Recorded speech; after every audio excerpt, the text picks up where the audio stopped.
Have you ever met them? The person who stands still in the rain while everyone else runs for cover.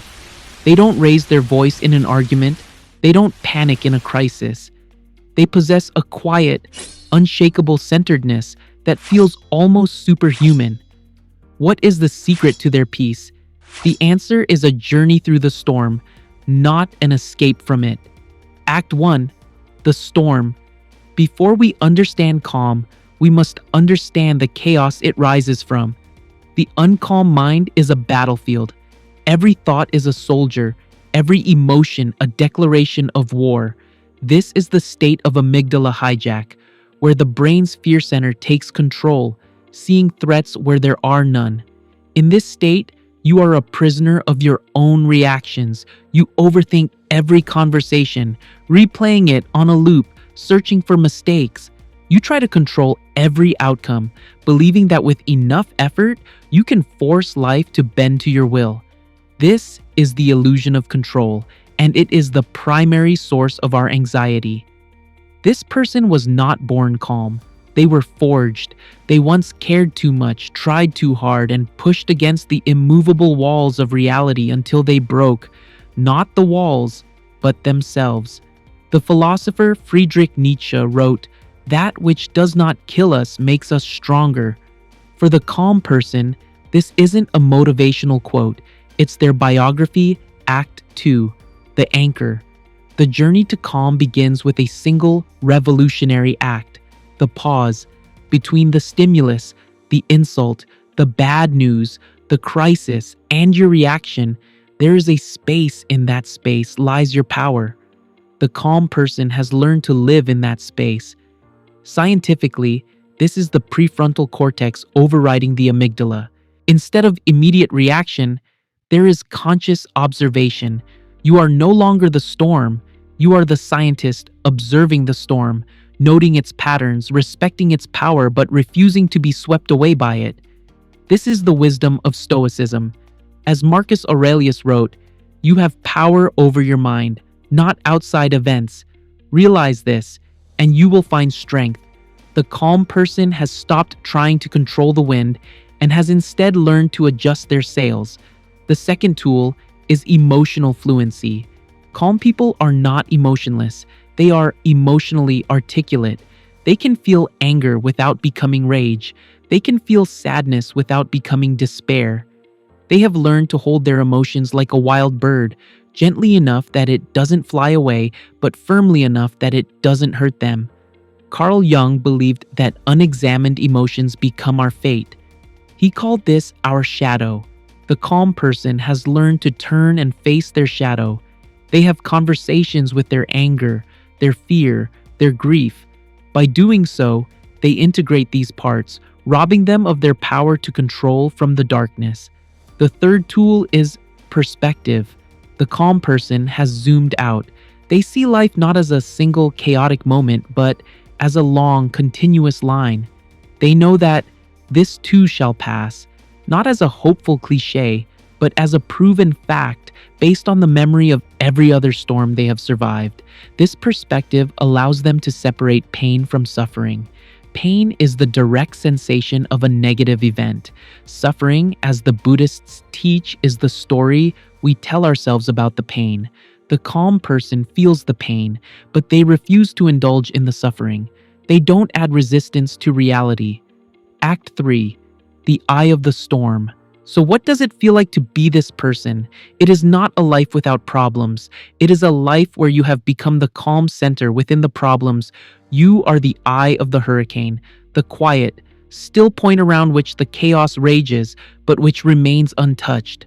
This inner peace makes them magnetic. In a world obsessed with noise and reaction, their silence is a superpower. They don't need to prove they are right. They are more interested in understanding what is true. This isn't coldness. It's a profound compassion born from seeing the same patterns of human suffering repeat over and over. They know that not every battle deserves their energy. Not every insult deserves a reply. The calm person has learned that their energy is a sacred, finite resource. They refuse to waste it on things that do not build, heal, or create. They have seen how easily drama can drain a person, so they choose peace as an act of self-preservation. This calmness can be a form of gentle armor. For many, it wasn't a choice, but a necessity built to survive a chaotic childhood or a painful past. They learned early that reacting loudly didn't change outcomes, but staying composed offered safety. What began as a shield, however, evolved into a source of profound strength and awareness. Because they have spent so much time in quiet observation, calm people are often the most self-aware. They understand their triggers. They recognize their patterns. They don't need constant noise to feel alive because they find comfort in stillness. To them, stillness isn't emptiness, it is clarity. It is the sound of a mind that has finally stopped running from itself. This is why they make the world feel safer. They don't walk into a room and demand attention. They don't raise their energy to match the chaos. Instead, they lower the chaos by being themselves. Their quiet confidence doesn't need to be proven. It is simply felt. It is the gravity of a centered soul. They know that arguing rarely changes a mind, that rushing rarely speeds things up, that worrying rarely prevents a bad outcome. So they let go of what doesn't serve them, not because they don't care, but because they have finally learned the immense cost of caring about everything. When something bad happens, the reactive mind spirals into, "Why me?" But the calm mind thinks, "Why not me?" This is not defeatism. It is the deep, stoic understanding that life happens to everyone and that resisting this truth only multiplies the suffering. They have learned to separate their internal world from the external one. The world can be loud, unpredictable, and cruel, but their inner space, that is sacred. They do not allow every external event to dictate their internal state. This is the mark of a sovereign mind. True calm isn't found, it is created moment by moment. It is built in the long nights when the mind won't stop racing, in the mornings you wanted to quit, in the conversations where you chose silence over reaction. It is not a gift, it is a discipline. If you ask a calm person what changed them, they might say, "I just got tired. Tired of overthinking, tired of defending, tired of giving energy to things that didn't deserve it." They reached a point where their own peace became more valuable than anyone else's approval. The world celebrates loud success but rarely honors quiet strength. Yet it is the calm ones who carry the most wisdom. They see through the noise because silence sharpens perception. They don't just hear words, they hear intention. They don't just see behavior, they see the wound behind it. This is why talking to them feels like therapy. You feel seen, not analyzed, understood, not judged. They are not listening to respond. They are listening to understand. This kind of listening requires a stillness that most have lost. It's hard to stay centered when others are spinning. It's hard to remain soft when the world tries to harden you. But calm people do it anyway. Not because it's easy, but because they know peace is not the absence of problems. It's the ability to face problems without losing yourself. Most people look for peace in perfect conditions. Calm people create peace within imperfect ones. They don't wait for the storm to pass. They learn to find the stillness inside it. This is the essence of what Jung called holding the tension of the opposites.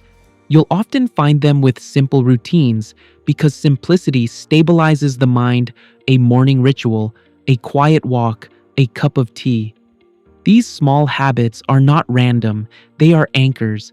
Psychologically, repetition builds a sense of control and predictability in a chaotic world, keeping them grounded. There is a beautiful paradox about them. Calm people are often the most emotional souls, yet they are the least reactive.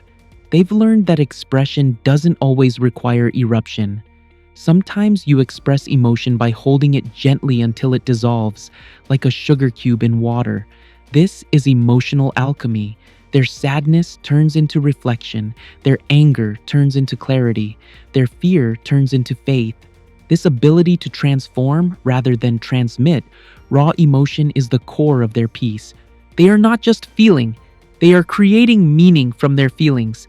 This calmness changes how people treat you. When you stay calm, you become harder to manipulate. You become unpredictable to those who rely on emotional reactions to control you. Nothing confuses chaos more than a mind that refuses to join it. It is a quiet, powerful rebellion. In that quiet refusal, they gain perspective others miss. They see motives, patterns, and dynamics that only reveal themselves in stillness. They don't rush to conclusions because they have learned that truth always unfolds. It does not need to be forced. Calm people don't just manage emotion, they respect time. They understand that time reveals what emotion hides. That patience is not inaction, it is wisdom disguised as delay. While others chase quick closure, calm people allow things to breathe. If you ask them how they stay so calm, they might smile and say, "I just stopped fighting everything." But what they really mean is, they stopped fighting life. They stopped trying to win every argument, control every outcome, and predict every future. They started trusting themselves. Trust, that is the secret ingredient. Not trust that everything will be okay, but trust that you will be okay, no matter what happens. This belief doesn't come from ego. It comes from experience, from surviving enough storms to know you will survive the next one too. This is why calm people radiate a quiet confidence, not the loud, showy kind, but the kind that feels like gravity. It's not in their words, it's in their presence. You feel safe around them because their energy tells you, it's okay. We don't have to rush, we can just be. And maybe that's what the world needs more of. People who don't add to the noise.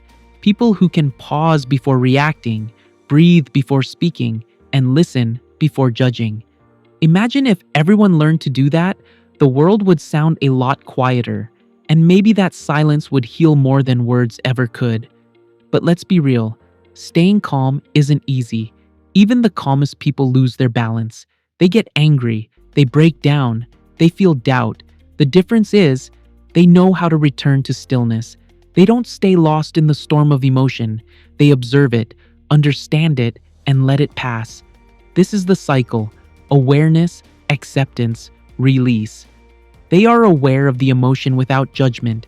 They accept its presence without resistance, and they release it without attachment. They know that emotions are like waves, not walls. You can't stop them from coming, but you can choose how to surf them. They have learned that happiness and pain are temporary visitors. Both are welcome and both are fleeting. In that acceptance, they find a peace that doesn't depend on what happens next. This is why they often feel timeless, as if they've stepped outside the race everyone else is running. Maybe you've felt that pull too. That quiet voice inside that says, "I just want peace." Maybe you've reached the point where chaos no longer excites you, where silence feels like safety. That's not weakness. That is the beginning of wisdom. Because calmness isn't something you're born with. It's something you grow into, and once you do, the world changes color. You stop needing noise to feel alive. You start valuing quiet moments, gentle people, and slower days. You begin to measure success not by what you achieve, but by how peacefully you live. And the best part? The calmer you become, the more clearly you see people, patterns, purpose. You start noticing how much of life is just noise pretending to be important. And once you see that, it's impossible to unsee it. So you begin simplifying. You declutter your thoughts, your space, your relationships. You choose less, and somehow it feels like more. Because calm people know that the goal isn't to have a perfect life. It's to have a peaceful mind, and peace doesn't come from fixing everything outside of you. It comes from learning to rest within yourself, even when nothing outside makes sense. As the philosopher Lao Tzu said, "To the mind that is still, the whole universe surrenders." That's what makes calm people rare. Not their lack of emotion, but their deep understanding of it. They don't escape the storm. They become the stillness inside it. If you felt a sense of peace in this story, help others find it by liking this video. To continue this journey into the mind, Subscribe to at Stickman Mind Games and ring the notification bell so you never miss a new exploration. Your presence here matters.